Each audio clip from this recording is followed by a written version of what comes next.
Panther Nation, the C3 Podcast, brought to you by CarolinaCatChronicles.com.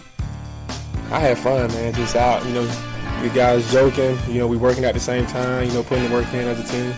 Like I said, I'm just glad to be with the guys, My favorite night of the week?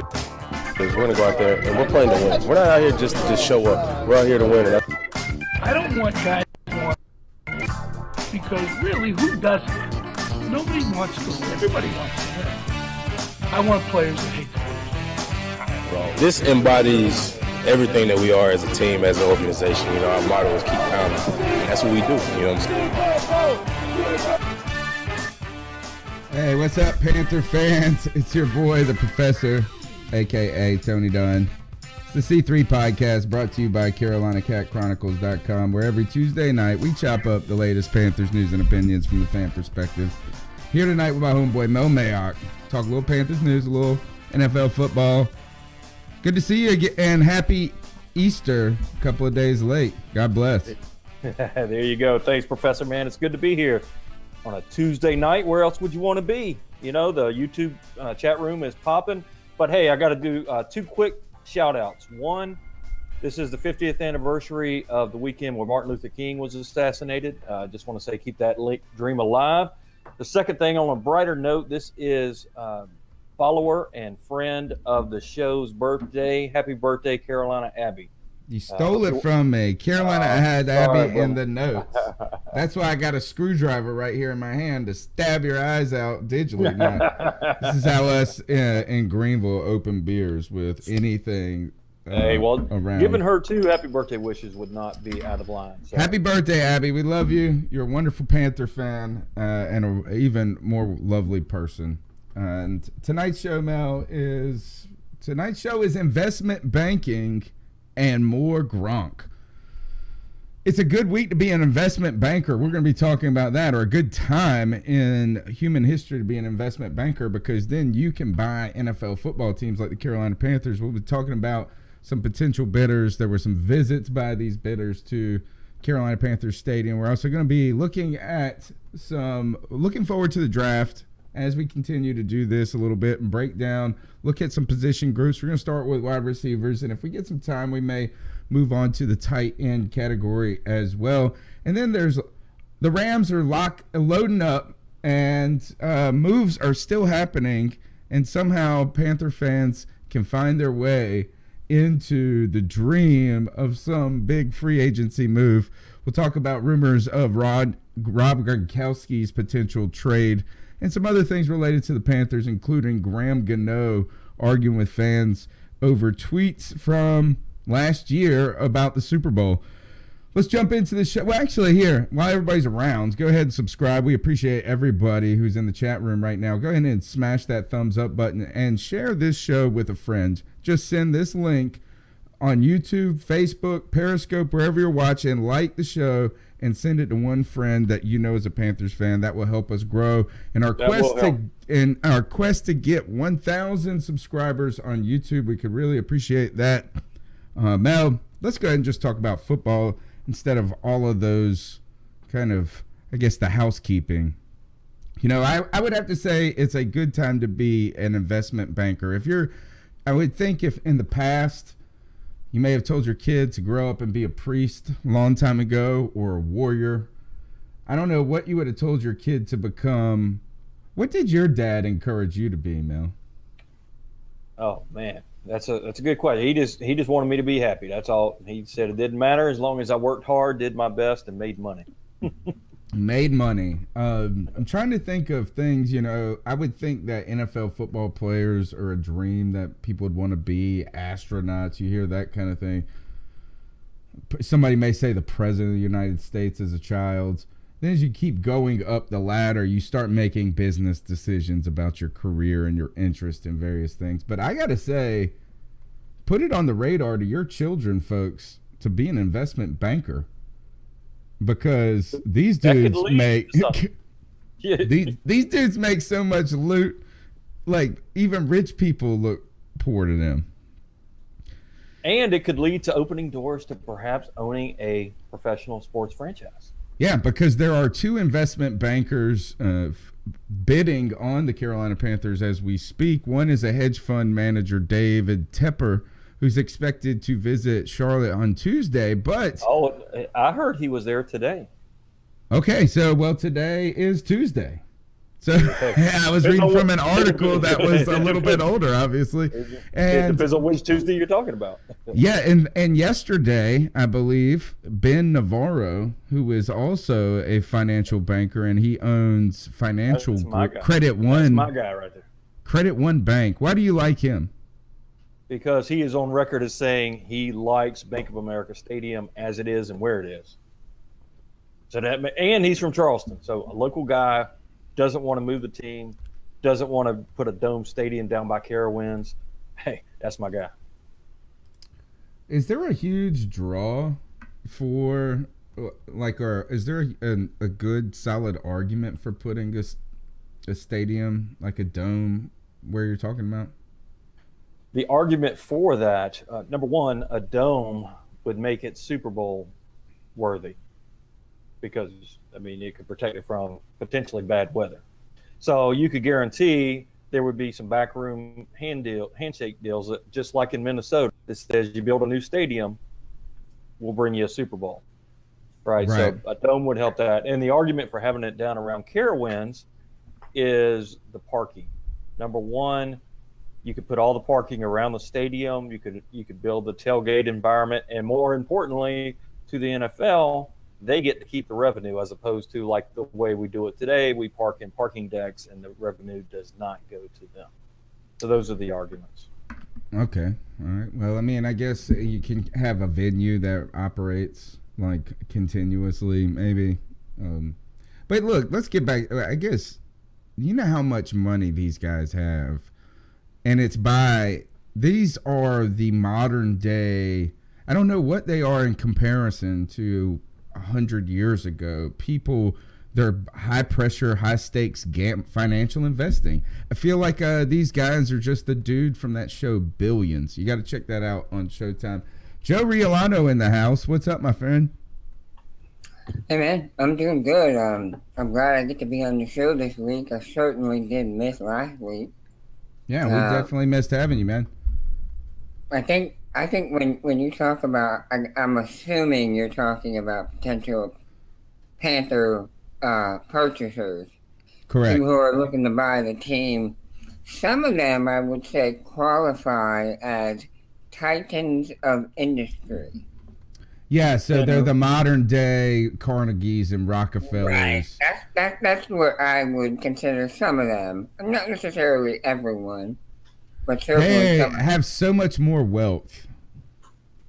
If you think about now, but in relation, Carnegie, I think, sold U.S. Steel or Carnegie Steel for $500 million. And that was in like 1903.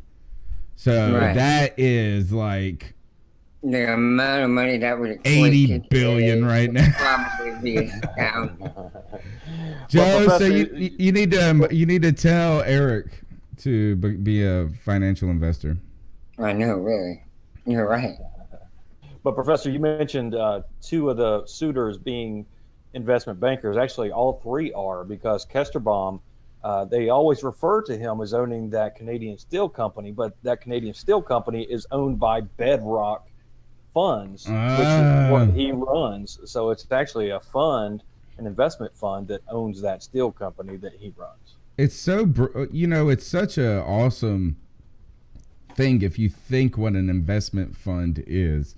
It's just like a huge snowball rolling down an avalanche where you continue to get people putting money in. You continue to try to grow that fund naturally, or not naturally, through, I guess it would be artificially, you making moves and things. But like every time it grows, it's not just growing like by a percentage. It's like incremental to where it's, compounding. And those guys can go from like a $500 million fund to billionaires in what is relatively a small time. It just gets easier and easier the more money you have. It grows exponentially. Yes. And then you can buy like entire NFL teams by the end of it.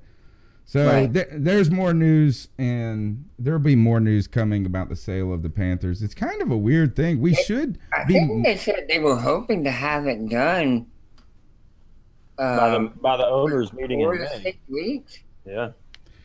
It's a strange thing that selling a team.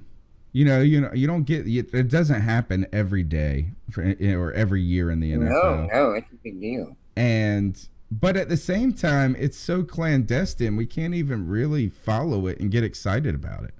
No, because well, one, you have privacy laws, banking laws, that kind of thing, and then two, the NFL does not want to put too much out there because they want to attract every single possible person that might be interested.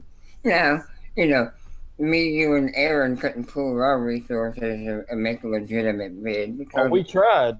We don't have the finances, but there are people out there that do, and they don't want to show that anyone has an edge until they know who all the contenders are. Wow. Yeah, because there might be more people that could come in and inflate it even more. Exactly. It's crazy. It's just weird, but we can't even really talk about it that much. Like, we have been searching to have a conversation about it tonight, and we still can't get past that. Just advise your kids to be investment bankers and gamble with other people's money. I would say that I believe Tepper has the inside track, though, because you know how much Jerry Richardson loves the Pittsburgh Steelers. And he's a minority owner of the Pittsburgh Steelers, so that means he's got a relationship. He knows how the NFL works. Yeah. He knows the other owners, so it's not going to be a big leap. I think there's going to be a comfort level there. Plus, he has the deepest pockets. I think he could buy the team outright by himself with one check. Oh, totally. He's an 11 billionaire. Another contender is Navarro. Yeah, we were talking about. Yeah, we were talking about how he visited yesterday, and that's 2 visits for him. He's had 2 from what I read. Oh wow. Yeah, I hope he gets it. Right, I want to say last week, and then he made a second trip right before the weekend, I believe. But it makes sense to me because he lives in Charleston. It's just a hop, skip, and a jump for him.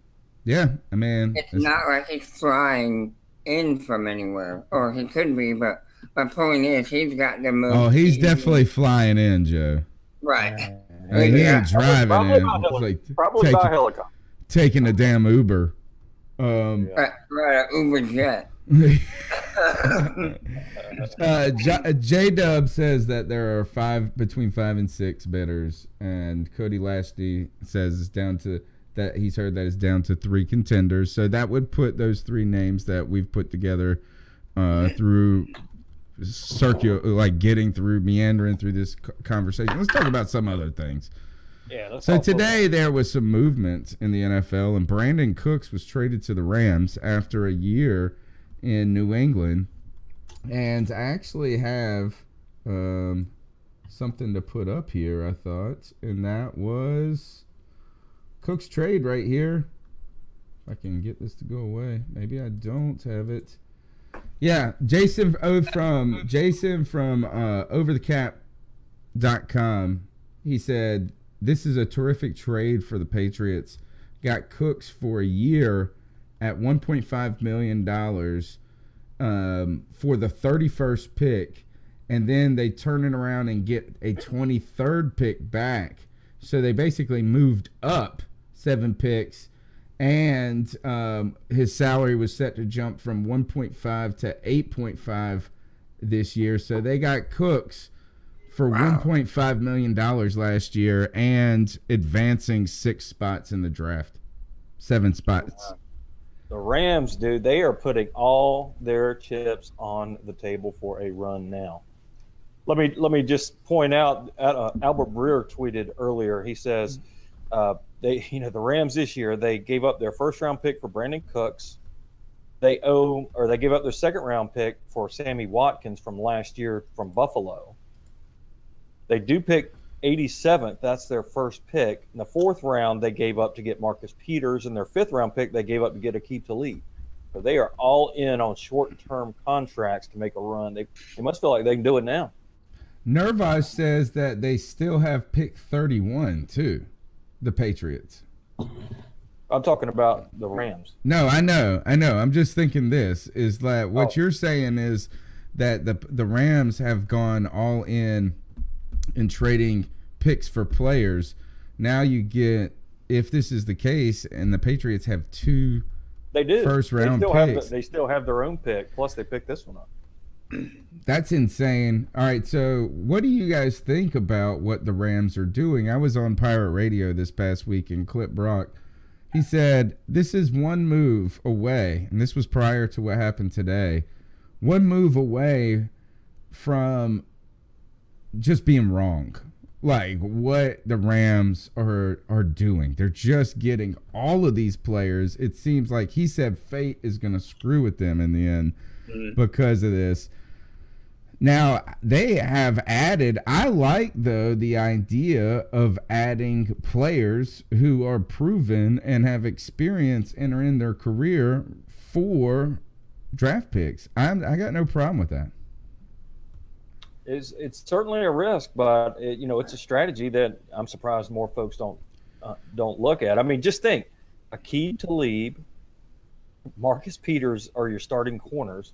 Then you got Brandon Cooks, and I mean, that's better than most any draft class that you're going to bring in. Yes, that's what I'm saying. Like even if you had the best draft class, it would take time. I think Cooks for $8.5 million.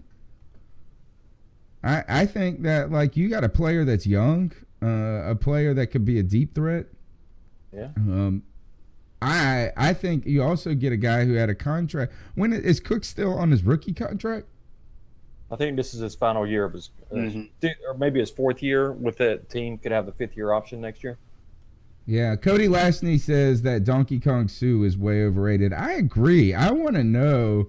I want somebody to really go back and watch what he did in Miami the whole time and tell me if we're still living off of just the name and the huge contract a little bit. Not to say he's a poor player, but that there might be more name than there is game. Ooh, take that. Copyright that one. What about maybe 10 years ago, the Eagles bringing in all those players with the hopes of making a run? Do you remember that? It was 2012 or 2011, I think. 2011 or 2012. And it was like Asamoah. Remember they got, what was his name? They got Vince Young. They had they went out and got some other people too. The NFL is different than the NBA. I mean, you can't just go out and get a dream team off of free agency. So I think Clip's onto something. I think he's right. Yeah, but I mean, if you think about this, the only real threat, like risk in what they've done so far is having Peters and Talib together. Yeah, exactly. Like that's the only risk because. Well, here's the long-term risk. Right now, they're playing with their quarterback on a rookie contract, so they're going to have to pay him pretty soon. Mm-hmm. You've got a stud running back on his rookie contract. You're going to have to pay him pretty soon, and you're not getting young talent into the organization. You're getting veterans in that are on short-term deals. So, but when it comes time to pay the piper, your quarterback and your running back, you're not going to have the young talent on rookie contracts.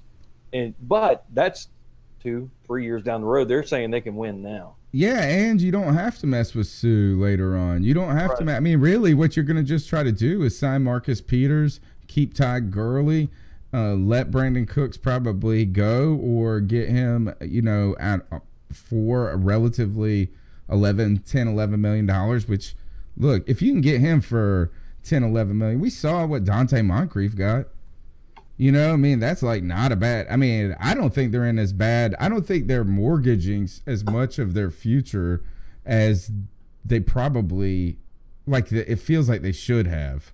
But This is why I brought up Brandon Cooks, though, because the Patriots were in on the action. And speaking of the Patriots, there is also talk that Rob Gronkowski is rumored to be traded by the draft day. And then we were, I think, somebody tweeted at us today asking about Rob Gronkowski.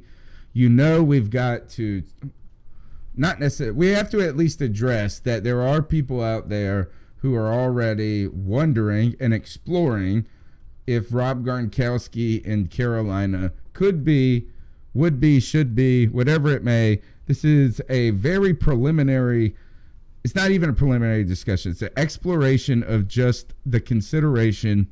Joe, how do you feel about Gronkowski leaving the Patriots? Two teams supposedly interested. Well, I think there are plenty of teams that would be willing to take a run at him. Like the Rams. Yeah, like the Rams. I think there's a lot going on with Rob Gronkowski. He's a very physical player, so his body is taking a beating. Right. We've really seen it in the last couple of years, particularly. He just made those comments about only reason he's playing is because of Brady. I think he went so far as to say he doesn't really care for Coach Bill. Oh, wow. So you can see their personalities aren't like... Oh, no, they don't. Just completely in sync. Yeah. And I believe the Patriots would happily send him on his way with the right deal. Right. Mel, what do you think about him potentially, like how that would even work here? Well, first of all, he is still trying to decide if he's retiring this year or not, going back to New England. And the only person really having an effective argument to bring him back is Tom Brady. And I believe he's already said once Tom Brady's gone, he's gone. So he may not even play this year, for one. And for two, if he gets traded to another city, I think the probability of him retiring goes way up. So that right there takes me out of the ballgame. The Patriots are going to ask a king's ransom for him.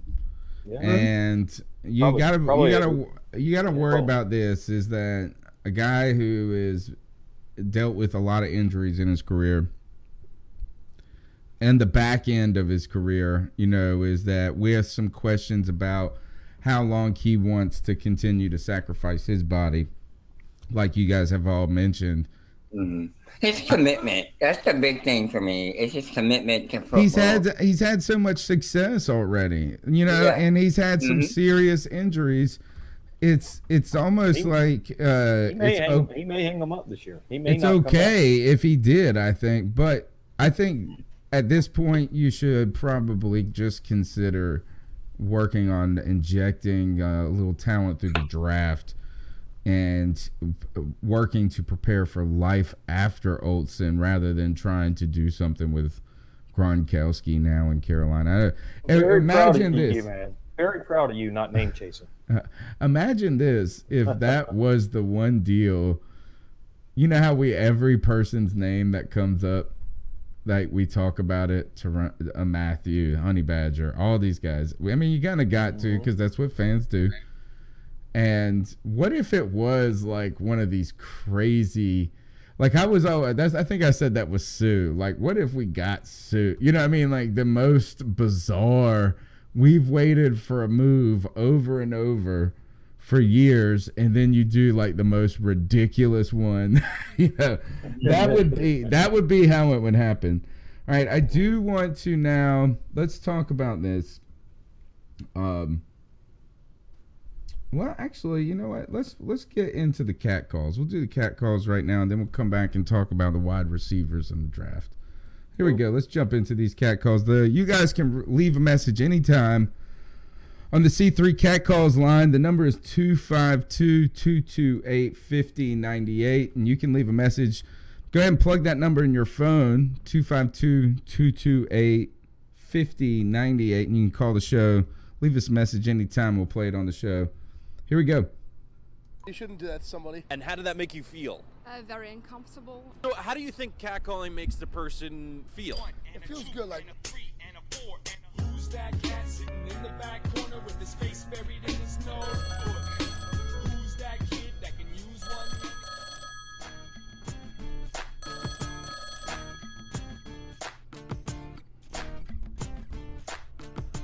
Hey, Cat Calls. This is Maurice Carter calling from Angela, North Carolina. I just wanted to call in and say it was a great show tonight. I also wanted to mention a particular guy from Green Bay, the tight end. His name is Richard Rodgers. His father is Rock Rodgers. He's our safety coach. He goes by Biggie. He's 26 years old. He's 6'4", 257 pounds. He hasn't been signed yet. His cap hit is $1 million. And if you remember, when he was signed by Green Bay in 2014, he's the one that caught the Hail Mary pass thrown by Aaron Rodgers in the end zone that won the game against Detroit. I think he would be a great asset to our team. And I just haven't heard anything about him getting signed, and it's getting late in this free agency. So, what do you guys think? Maybe we could talk about that a little bit tonight. Thank you. All right, that was Maurice Carter. He called in last week during the show. I think we were talking about some potential additions, and this fits in perfectly with our discussion because we were talking about Rob Gronkowski, and you hear these bigger, we've talked to Eric Ebron in the past. Eric Ebron got paid some substantial money in Indianapolis. And then I think it was Luke Wilson who signed with Detroit. I have not heard about Austin Seferian-Jenkins. He's probably signed somewhere by this point, I would think. But this actually sounds like something that you have ties with the organization with. A younger player, $26 million, 26 years old, like you pointed out. Big guy, and one that doesn't come with a large price tag in the time that the Carolina Panthers probably can't be spending a lot of money on marginal players. Mel, you like this name when he mentioned it, right? Yeah, definitely. Yeah, I think I don't see him as the heir apparent to Greg Olsen, but I think he steps in day one and is an upgrade over Ed Dixon, who we lost to the Seahawks. So I'm beginning to upgrade over Manhart. Yes, for sure. And I'm wondering though, when you get this close to the draft, a lot of times these free agents in this range kind of fall into the category of teams waiting to see how the draft shakes out and then sign them after the draft if they don't get a tight end in the draft. So I think if he hasn't been signed by now, which he hasn't, then he probably won't get signed until after the draft. That's, of course, it could wake up and read in the paper he signed tonight somewhere. But my prediction is if the Panthers don't draft a tight end, look for them to bring him in right after the draft. Yeah. I've been screaming his name for weeks. Yeah, you have. I agree. Because I knew he was out there. I know he's not ideal, but he's certainly an upgrade over Manhart. And, bring him in for a couple of years as a second tight end, I think would just be a good move. But we'll see what happens in the draft. Who knows where we'll end up, who will end up picking. So, yeah, I think you're right, Mel. Post-draft acquisition. It looks like last week he had still not signed, and I'm doing a quick. Rodgers still has value. No, he's still out there, right? It's crazy. But this is, this might be one of those small ones that the Panthers squeak in, but I think they have, like Cody Lashney said, till May 5th, which is like right after the draft to get most of this stuff done. All right, we'll continue with these calls. Great call, Maurice. Keep bringing it to the show, and we appreciate all your support. Yes, guys, and great show. Keep pounding. Hi, what's going on, Cat fans? Carl D. This is Carl D, one of your loyal callers. What's up, Carl? I got cut off last week, or I got erased, Tony. If you did that, that was very, very messed up. Shame on you. No, I'm just kidding. Anyway, I have a question for the panel. With all the trades, it seems like everybody's trading to get some players to help their team out. The Rams have been very active. Even the Vikings, these teams, and we're picking up guys, but we're not trading for guys. You guys tell me, would you think it'd be worth trading for Odell Beckham? Would you give our 24th pick to the Giants for OBJ?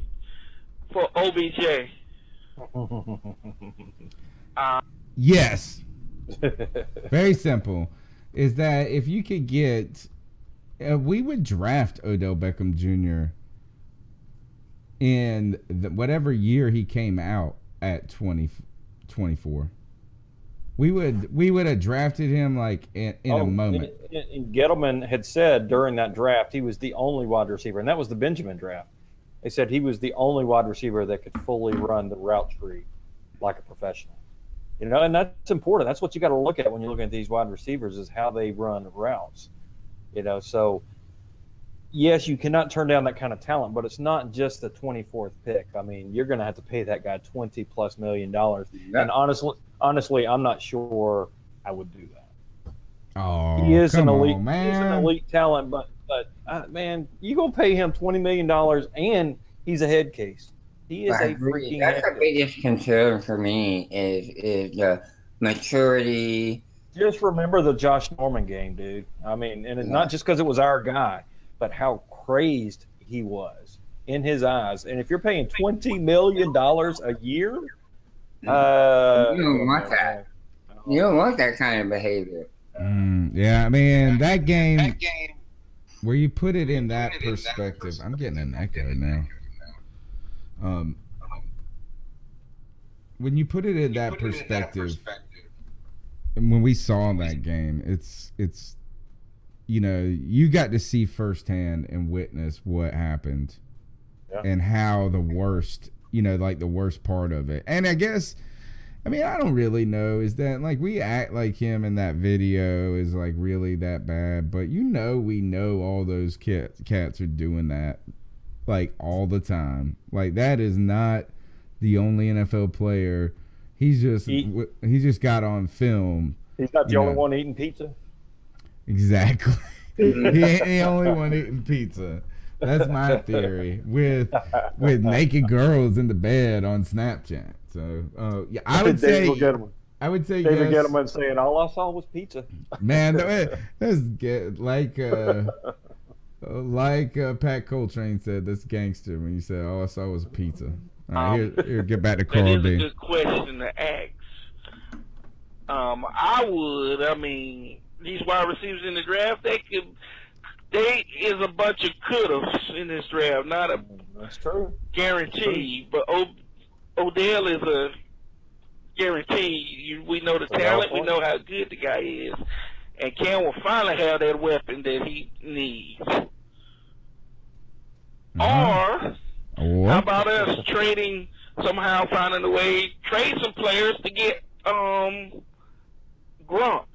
I heard Gronk is on a trading block. So nope. We already talked about that one, Carl D. Imagine Cam throwing the ball to Gronk. Talk about Cam's eyes would light up if we was able to acquire Gronkowski. Boy, him and Olsen. Boy, what a tight end combination that would be. But yeah, that's just me. You guys tell me what you think about us trade for any of those guys. I think one of them guys will help our team out immediately, and I think we'd be definitely Super Bowl contenders. All right, thanks, Carl D. All right, so this is we've talked about the Gronk stuff a little bit already, but I do imagine Gronk and Olsen in a reunion, not a reunion tour, but some sort of seventh floor crew rap group formed again.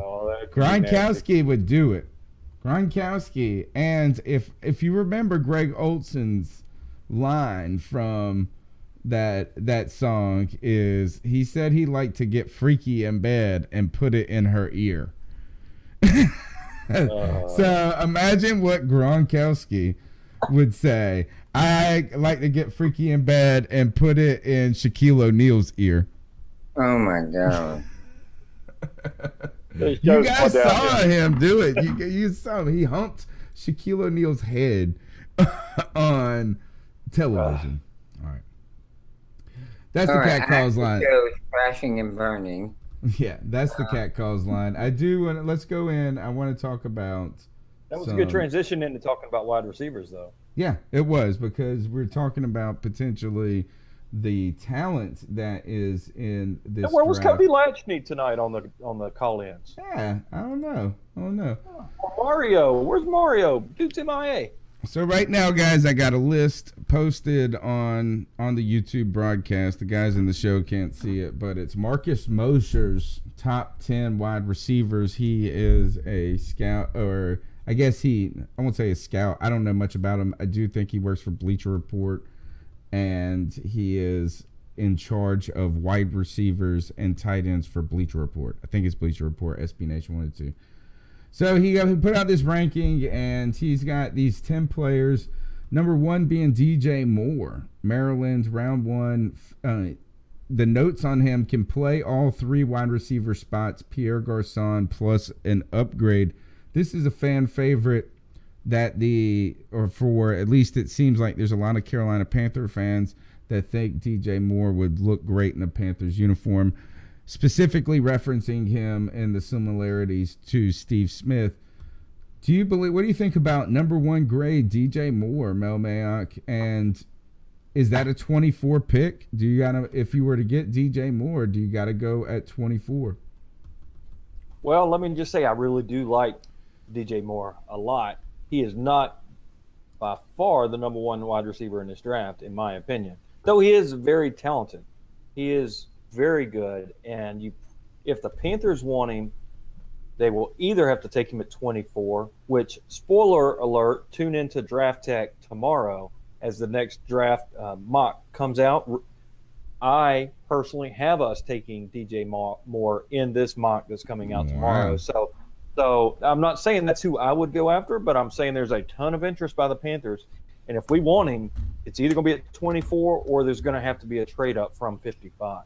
You're going to have to package one of those third-round picks and move up to get him, because he's probably going to go somewhere between 20 and 35.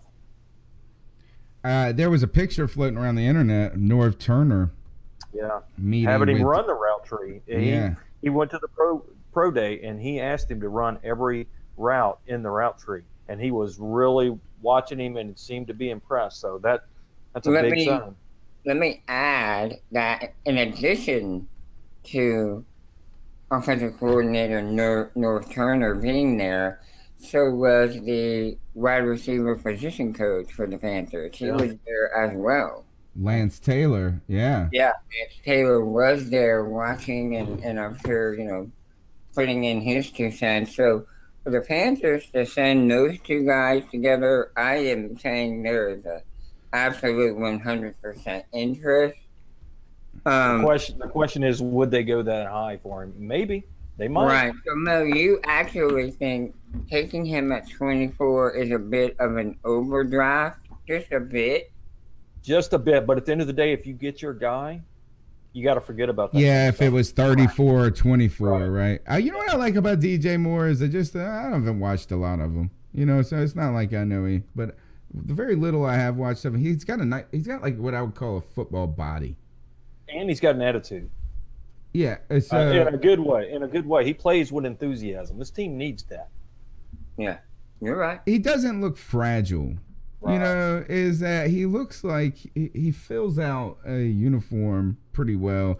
One of the other things about that picture, I need to try to see it. I thought I had saved that picture. That picture that is on the internet with Norv Turner. Boy, Norv Turner talking to him looks like a kid in a candy shop. He did. Like, he looked so enthusiastically happy in the picture and jovial. Like, he's got jeans on. He's got his hand in his pocket. Both are smiling. Both are kind of just grinning ear to ear. And what I got from this picture is less about DJ Moore and more, I think, Norv Turner. You look at him like this old guy who's got kind of a draw about the way he talks. I don't know. Is that dude, obviously, he must be kind of hip in his own way. And I think that you can already see that speaking volumes more than if that was Mike Shula there. You know? No, you're right. You're right. I mean, North Turner, he's even been in music videos. Really? Yeah. Nice. All right, number 2 on the list is Courtland Sutton. And I think I got something about Sutton here. If we do this, is that Courtland Sutton, according to Cody Lashney, is the most overrated receiver in this draft. Big guy, listed as number 2. Mosier says he describes him as a Demaryius Thomas-like receiver, Alshon Jeffrey spectrum. I watched, there's this article that's floating around the internet right now by Bleeding Green, and they are just looking at the routes by Sutton, and they looked at one other, it was DJ Moore, and they were like, look at how great of a route runner he is. And he looked to me like he just ran straight and then turned around. So well, he is a gentleman kind of guy. He is big and pretty fast, and has a tremendous catching radius. I mean, there's clips of him just catching balls one-handed back behind his head while in a full sprint going one way. So he's intriguing, but to me, he's not 24 worthy in my mind. So DJ Moore, I think there's 2 wide receivers, maybe 3 that are top 24 worthy in my mind. But that's my opinion, and hey. All right, so this is moving to round 2 receivers: Michael Gallup, Anthony Miller, and Calvin Ridley, as marked as a wide receiver 2. Mel, you seem to think that is offensive. It is. Calvin Ridley is by far the best wide receiver in this draft. People want to knock him down. It's just like anything else, though. You get time, you pick the guy apart, but he runs in the low 4.4s. He runs the most precise routes in the draft, and he's got just fluid hips. I mean, he comes in and out of his breaks better than anybody else, and he did it at a big-time school. He reminds me of Amari Cooper, so I would take that any day and every day. So we'll see. But to me, he is the best in the draft. Joe, how do you feel about Ridley? Everything Mel said about him is true. I feel like he's a little on the small side. That is a knock against him for sure. He is. You're speaking in terms of relativity here, but compared to some of the other guys, he's a little bit older. Yeah, I think he's like 25. Yeah, he's not the same age as the other guys coming out. I think that's what's knocked him down the most. I really do. I think people are looking at that and saying, no, he's too old. All I think that means his career has the potential to be shorter. He could be on the backside of his career sooner. Yeah, like he's got to get out of that rookie. He actually probably wants to go in round 2. You know that being drafted being drafted in round 2 might be a benefit for him. So he can free agency center. Yeah, because he can hit that because he's not going to get a 3rd contract likely. Yeah. Right. Yeah, but if he came out on gangbusters. Oh, if he's there at 24, we got to take him. There's no doubt. My opinion. I saw this video of him today, Joey. I think it was against the Clemson corner. Yeah, they're like, look at how great he is coming off the line, and he did look like he did what he was supposed to do well, right? But the Clemson defender just let him run free. Like he didn't. I just cannot imagine that it's going to be like that in the NFL. No, he is going to have an adjustment. There's no doubt about it. But he did the bench press 16 times, which is about right in the middle of the road with the other wide receivers. With the right, so it's not like he's weak, and he weighs 100. He weighs 190 pounds, so he's smaller, but he's not tiny. Right. So he is going to be fine, but there is going to be a learning curve for sure, and it's going to be the same for every wide receiver coming out, how to learn how to get off of that press. But you watch his routes, though. I mean, he's just so clean. J-Dub says he doesn't need to be taught.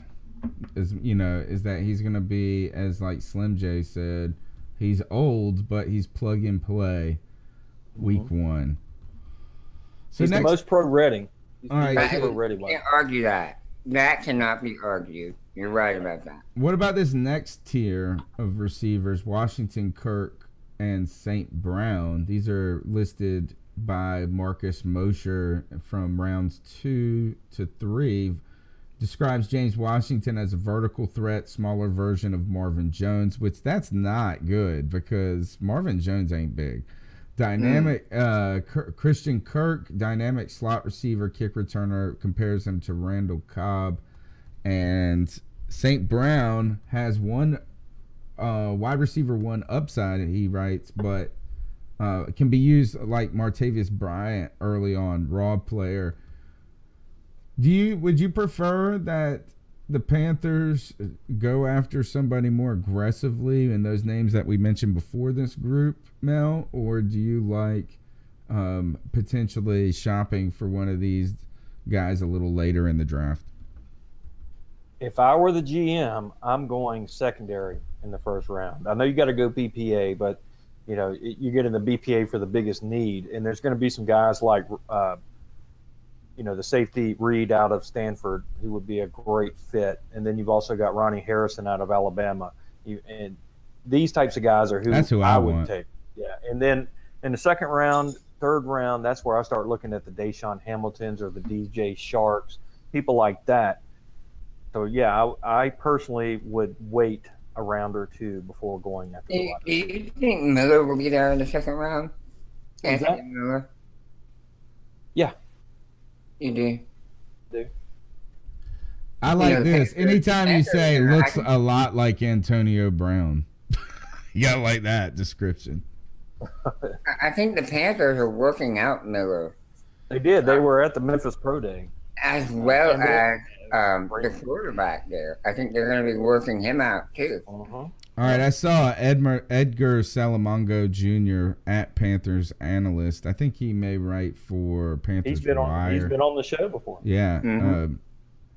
He has this. He is recording. He said so far, he tweeted this, so far there are 10 of the allowed 30 non-local prospects reportedly invited for private visits by the Panthers. Here's the list. Nick Chubb, Luke Dawson, Florida cornerback, Duke Dawson, James Daniels, center, Iowa, cornerback Mike Hughes, UCF, Texas A&M. He could definitely go 24. Really? Yeah. Wide receiver Christian Kirk, who was in this group of 2 to 3. Maryland DJ Moore, Alabama Dayron Payne, defensive tackle. Rashad 24. Jeez. Is that good? He's good, but man, do we want to be tackle at 24? Oh man, Rashad Penny, Justin Reed. They got Justin Reed coming in, and defensive end for Miami, Chad Thomas. So the last two names on this list of 10 though are Deshaun Hamilton for Penn State, best route runner in the class. He describes lesser version of Keenan Allen, and DJ Shark, LSU. This is who I like. This is somebody that Cody Lashney turned me on to, and his calls.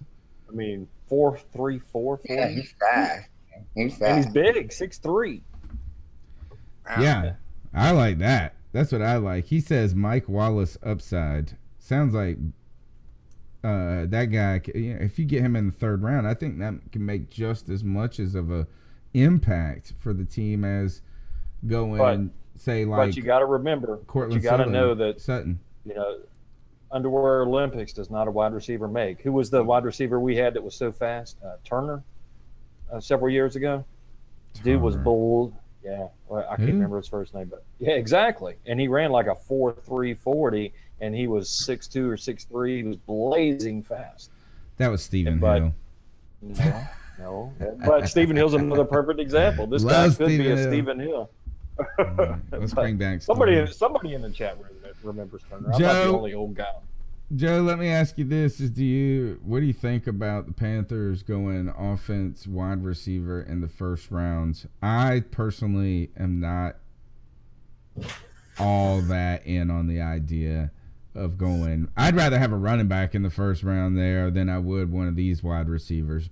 But you're a Chubb guy, aren't you? I am, but I just think this is I don't think that any of these guys are like a huge difference maker right away.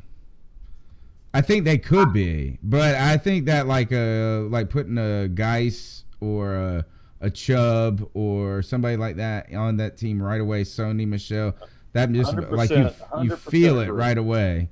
A little bit better. Joe, where do you feel about the Panthers going offense and even wide receiver in the first round?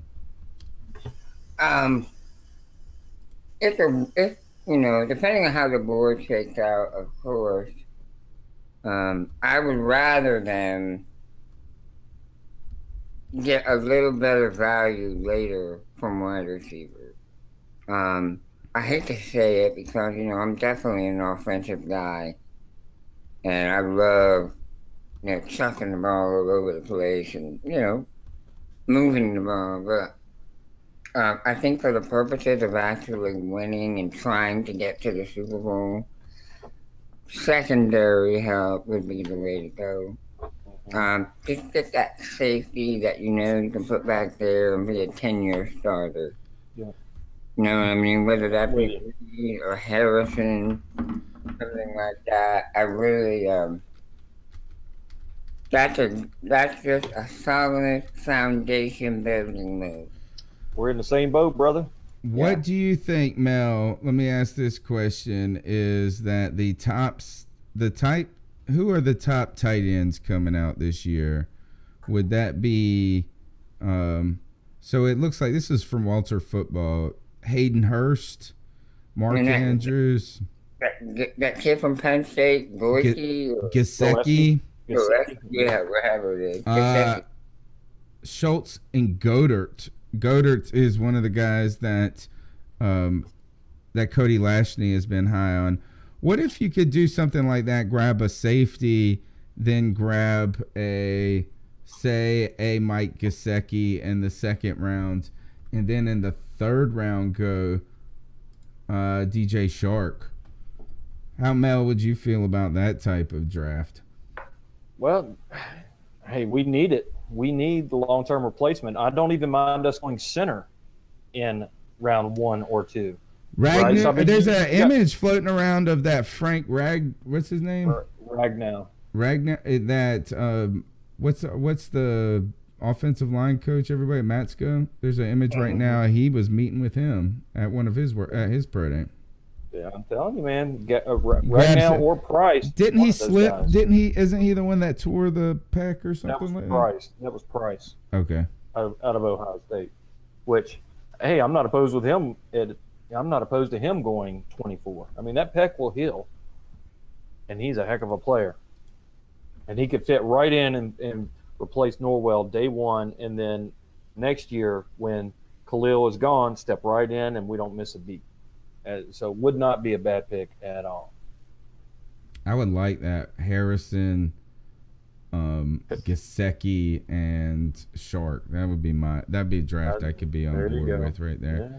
All right, we'll talk more about offense going forward. Any last comment? I think, let me see. Did I have any last things? You guys got any last things you want to talk about? I think that's it. We wish Abby happy. Oh, yes, I do.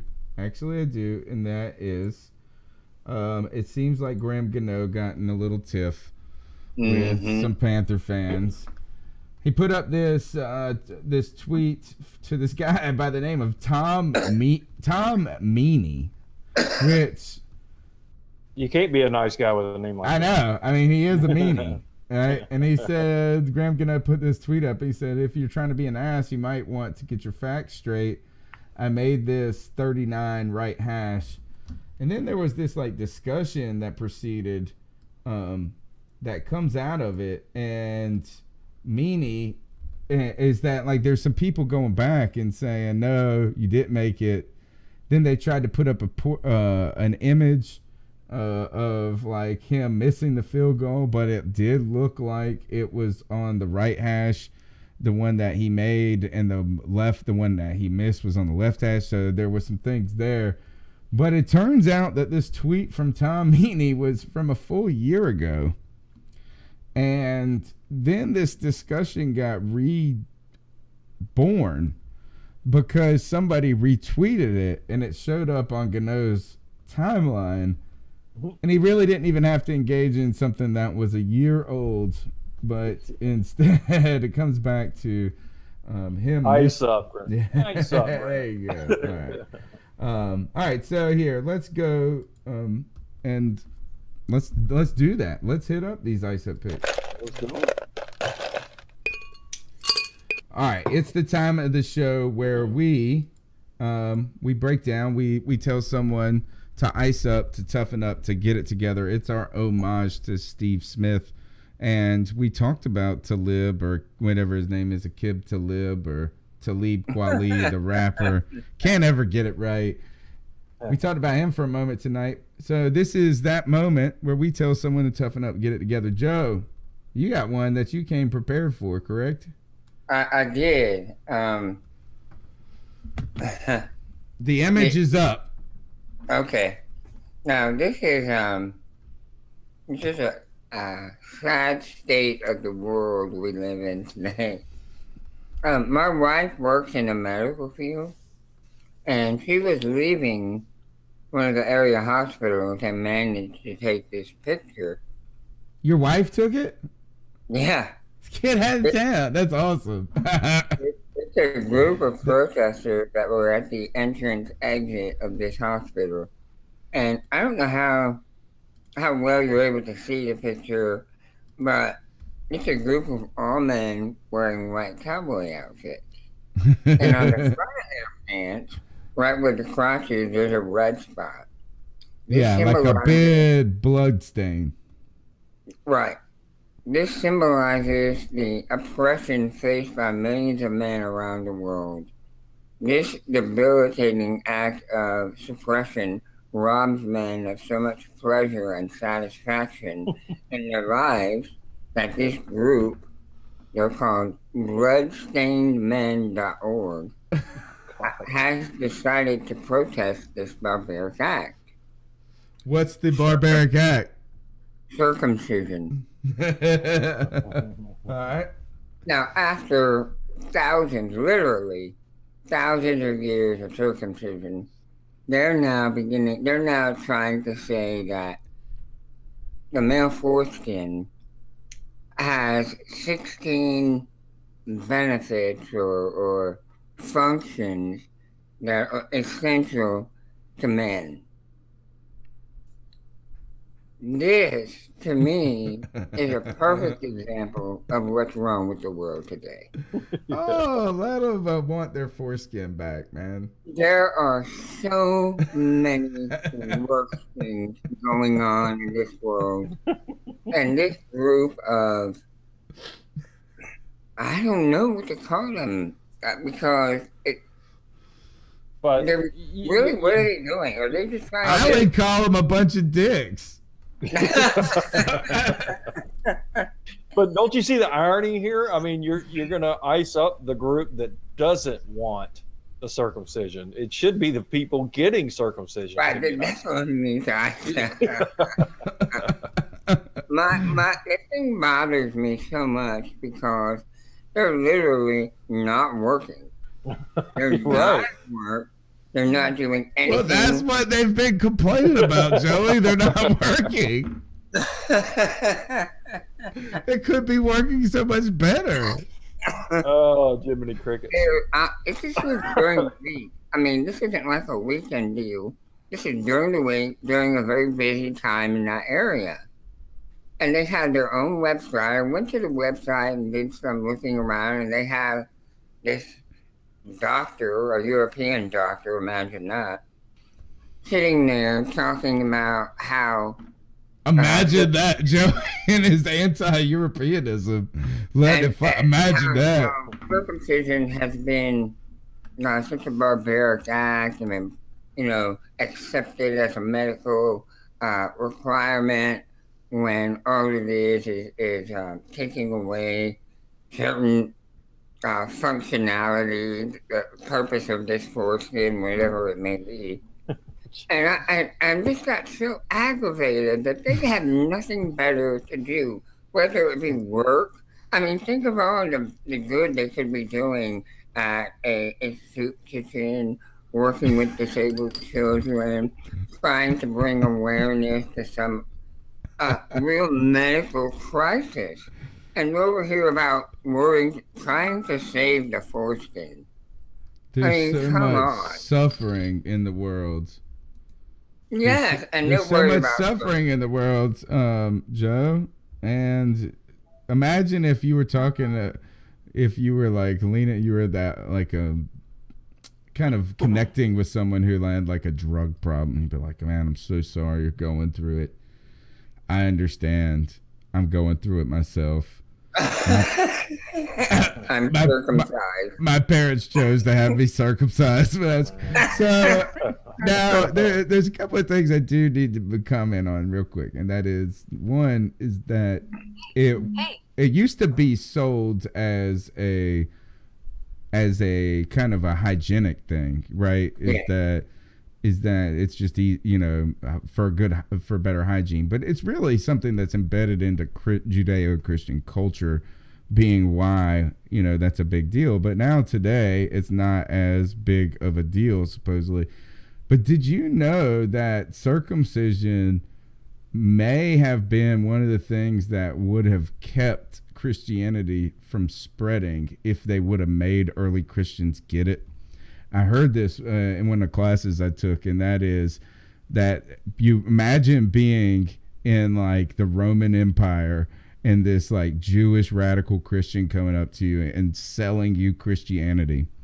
And you're like, oh, this sounds awesome. And he's like, last step. We're gonna have to snip you, bro. And he had like a sharpened piece of flint, and you were like 40. Deal breaker. You'd be like, sorry, good, man. I guess like I love you, Jesus, but so those are my things that I gotta say about circumcision. These guys are awesome, though. I actually think that this outfit they got, Joe, is legit.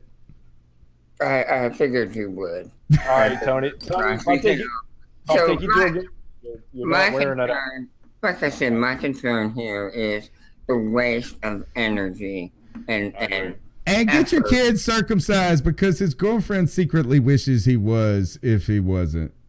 Exactly, and that's really something that we've come to accept, and there is no preferred. There's no problem with having it done. You know what I mean? It does not. It's not an issue most of the time. All right. So tell them what to do. My point is, this could really be benefiting some other area of need, and they're wasting their time doing this. So that's why I'm icing them up, because there's there's plenty of other causes they could be using this energy toward. Ice up, sons. All right. Right on. Well done. Mel, hold on one second. Go ahead. You go ahead with your ice up pick. I'm putting the image up as we speak. All right. So from one dick joke to another. That's one nice segue there, Joe. I mean, talking about wasting time. I mean, I think I'm just gonna have to just come right out and say I'm gonna ice up today's teenagers in general. And I have two wonderful nieces that are teenagers, so they're excluded from this conversation. Unless They better not be doing this. So you've heard about all these stupid things that are out there, like the Tide challenge, where people are eating the Tide, capsules out of their mom's laundry room, right? Challenging each other to swallow tablets, those kinds of things, man. And they just keep getting dumber and dumber. Now, and please, for all of you out there, you can see the image that is up there. You know, I mean, for these, go from a conversation of circumcision and to go to this, but I mean, I can't even look at this, man. One positive thing that's going on in this crazy, jacked up world that we have is teenage pregnancy is on the decline, right? I mean, teenage pregnancy is down 9%. So are brain cells. So now they're going to go waste the reason that teenage pregnancy is down. They're misusing condoms, and there's actually a condom challenge out there. Get this, Professor, to actually put this up your nose and take it out through your mouth. I mean, I'm gonna vomit, dude. I mean, how stupid! I mean, you talk about wasting your time, Joe. Wasting your time. God. Oh, could you think of a worse thing to I be gotta doing take the on a picture Friday down. night? I can't look it up, and I can't look at it anymore. It is awful. But let me tell you, Professor, if you Google stupid things that teenagers challenge, you think this is bad? Don't look up what butt chugging is. No, I will not. I will not. I have no desire.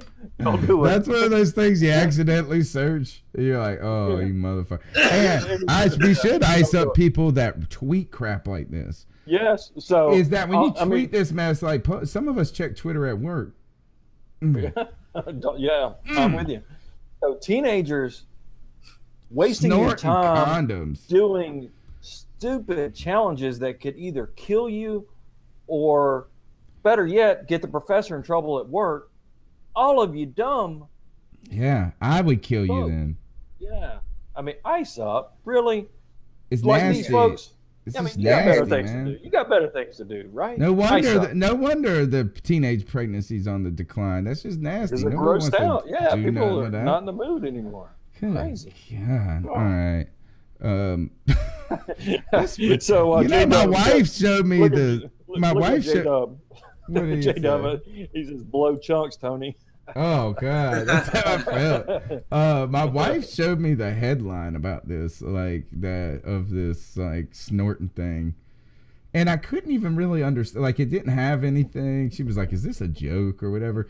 I was like, "What does that even mean?" Like, I couldn't even visualize it. And now that I've seen it, I can't unsee it. You wish you had. And like Legacy Line says, is there anything more disgusting we could be bringing up? God, I mean, no. Sorry, Lynn. But here, let's talk about something that is more gratifying and satisfying. Is this? My ice up pick this week goes to Drew Brees, who's suing a jeweler over what he claims to be he's been defrauded, and the biggest claim has to do with a ring that he purchased for $8 million. There are 12 pieces of jewelry that he bought as, I guess, investment pieces, as well as just like I'm a dick that has $60 million. And so he bought watches, earrings. Now, he bought this for upwards of $15 million. $15 million. He made these purchases over time. He went and got it appraised. And I guess he was in need of cash, it says. $9 million less than he paid. It was appraised for. And then on top of that, that $8 million ring was only worth like $2.25 or something like that. $3.25 million. It had gone down in value, I guess, over 50%, 60% right there. Now, the guy, the jeweler by the name of Marati, his attorney, Eric George, says that Brees shouldn't be pointing the finger. He can only blame himself. Quote, Drew Brees aggressively purchased multi-million-dollar pieces of jewelry. Years later, claiming to suffer cash flow problems, he tried to bully my client into undoing the transactions. Continued quote, Mr. Brees' behavior and his belief that he was wrong because the jewelry did not appreciate in value as quickly as he hoped both demonstrate a lack of integrity and contradict the basic principles of both economics and law.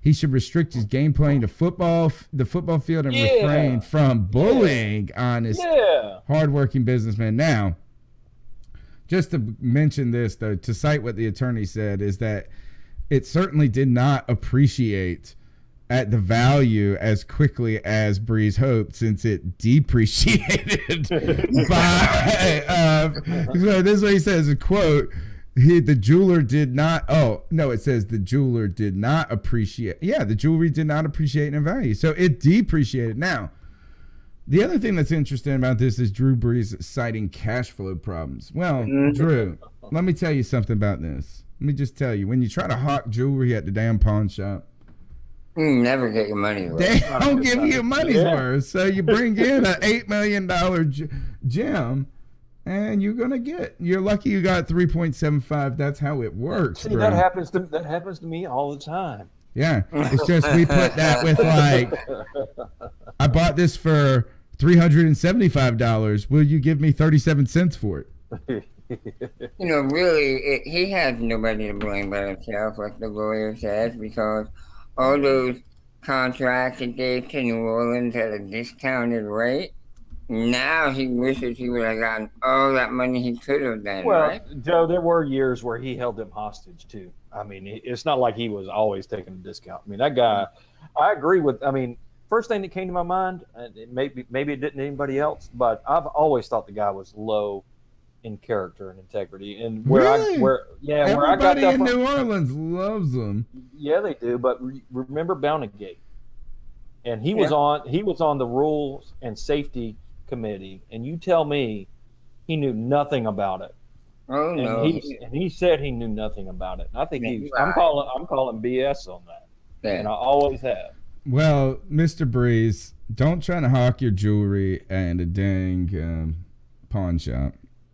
Number two, when you buy $15 million worth of jewelry, like, you can't just trade. This ain't like a movie where you're just like this. Right. I'm going to go trade in my diamond because I'm low on cash, right? I would say this cites that you may be slightly overinvested at the moment. I'm telling you, to make over $20 million a year and you got cash flow problems, right? Well, because he's overinvested. He's overinvested. He's got a ton of money, probably locked up in property and businesses, and then he got it locked up in these gems, which he thought would probably be the most fluid of those investments in a weird way.